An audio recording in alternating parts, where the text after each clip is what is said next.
with 5 days at Memorial, I guess you could kind of say it's sort of outside your typical wheelhouse in terms of what you're best known for. So I was really curious, what made you want to tell this story?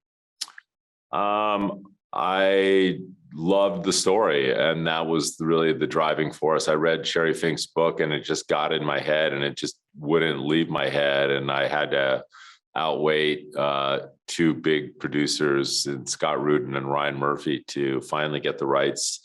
And then I enlisted John Ridley to work with me on it, and we collaborated on the telling of the story. And it's a little more dramatic than other stuff that I've done, but I don't know, one of my idols is Steven Spielberg, who makes a lot of genre storytelling, but then we'll do a Lincoln or a Schindler's List, or a more serious dramatic fare. And I think it also fits into what I love to do, which is cross-genre storytelling. So I sort of see this as a disaster thriller crossed with a medical ethics drama. And so it may be a little bit different in form, but I think it is connected to things that I've done in the past. Definitely. And, as you kind of mentioned it, the show isn't an easy watch, but it feels like a vital story to tell.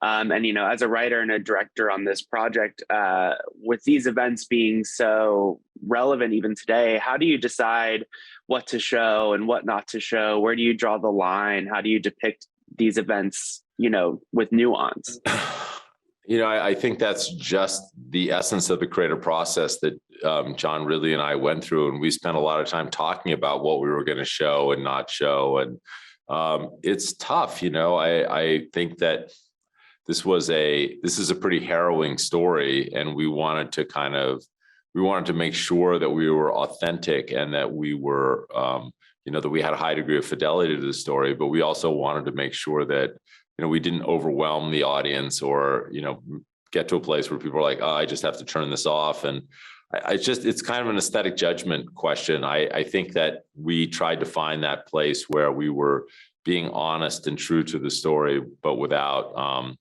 either being sensationalist or grotesque in a way that would disengage an audience.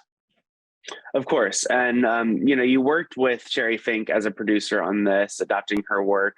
But I was curious, were you able to talk to anybody that was involved with the events, or was anybody willing to kind of share their experiences with you? Or did you kind of stick to Sherry's reporting? We made an intentional decision not to talk to any of the actual participants, and we just used Sherry's book and also her additional research as our narrative resources. I mean, Sherry's book is brilliant. She interviewed over 500 people. She spent 6 years working on it. She won a Pulitzer Prize for her initial reporting. And it was just so rigorous and so rich and detailed. We just didn't feel we needed anything beyond that. Definitely. And I think, what's so interesting about 5 days as well is there's some clear and frightening parallels to be drawn from the events of Hurricane Katrina and the failure of infrastructure and government to, what we are and will be facing with climate change. So was that kind of on your mind as you were making the show as well? Oh, very much so. I mean, first of all, we started the show, John and I started working on it right before the pandemic in the fall of 19. And so really the entire creative process took place during the pandemic. So we went to Canada. We had to lock down in our housing for 2 weeks without ever leaving the place. We separately. We, as did all the actors, they all had to quarantine, and the city was locked down. We couldn't go anywhere. So we were experiencing a medical crisis while telling a story about a disaster that turned into a medical crisis. And so, of course, that had resonance. And I think anybody who's gone through this pandemic is going to bring those personal experiences to bear in watching the show. And I think in a good way.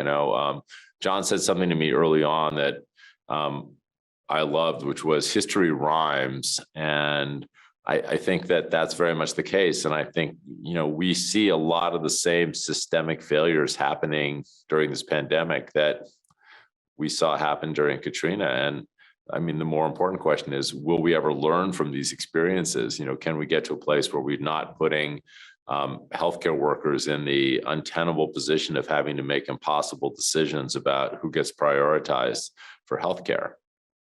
Definitely. And, speaking of sort of shooting during the pandemic and under these constraints and stuff like that, you're staging a massive sort of set with the set of the actual hospital and things like that. So what was that kind of like bringing it together? Was there anything that was particularly difficult of shooting this disaster?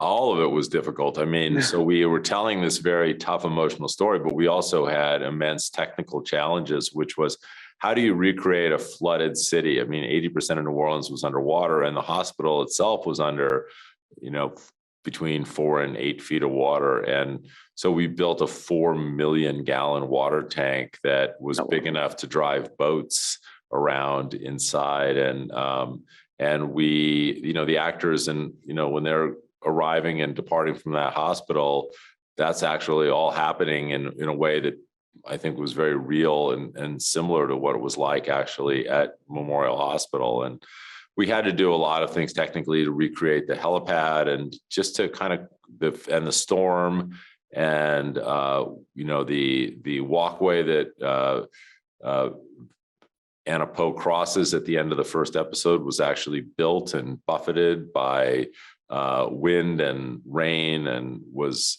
that was a practical thing. So we did a lot of things to really simulate what it was like to be in this hurricane and in the flooding that followed. And that was really important for the storytelling. And it was really hard to pull that stuff off and make it feel authentic and integrated into the story. But, that's the challenge that you undertake when you make a film. I mean, it's not just your, it's more than just telling the story. You have to then technically execute it at a high level to make the audience feel like what they're watching, is authentic.